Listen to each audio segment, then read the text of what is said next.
নমস্কার, আমি মালদা জেলার ছোট্ট একটি গ্রাম থেকে সীমা আর একটু নতুন ভিডিও নিয়ে চলে এসেছি। আশা করি আপনাদের ভালো লাগবে।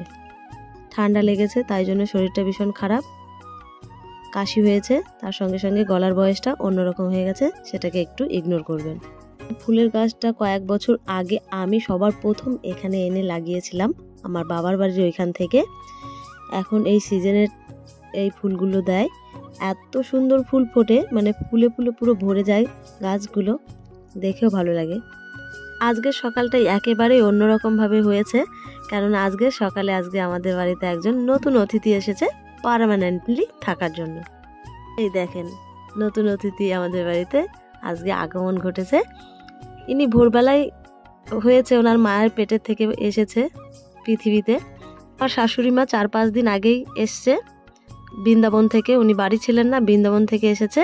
তাই জন্য উনি, আমার শাশুড়ি মা, এনার মুখটা দেখা মাত্রই এনার নাম দিয়েছে রাধে রাধে, মানে মেয়ে বাছুর হয়েছে আমাদের গরুর। আর কদিন আগেও বলেছিলাম আরও একটা ভিডিওতে আপনাদের, যে আমরা দুধ কিনে খাই অন্য মানুষের বাড়ির থেকে, তো এখন আর সেই সমস্যাটা থাকবে না।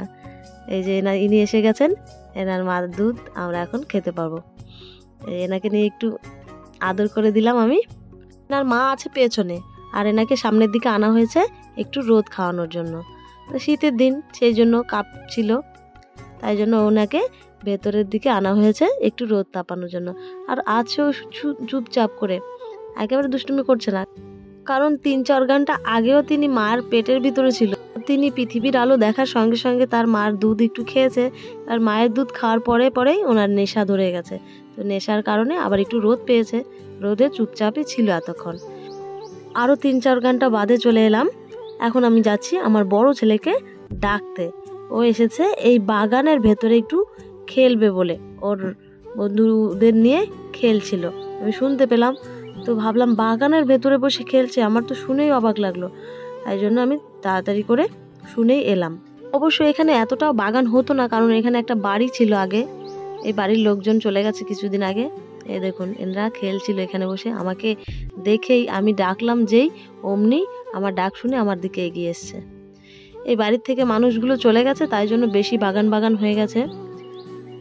আর এই দেখুন, এখানে একটা পুকুর, যে কেউ বুঝতে পারবে, শ্যাওলায় পুরো ভরে গেছে। আর সেই পুকুরে আবার হাঁসরা কেলি করে বেড়াচ্ছে, মানে খেলছে সাঁতার কেটে। দেখে অন্যরকম মনে হলো, তাই ভাবলাম যে এই ভিডিও ক্লিপটা একটু নেওয়া যাক।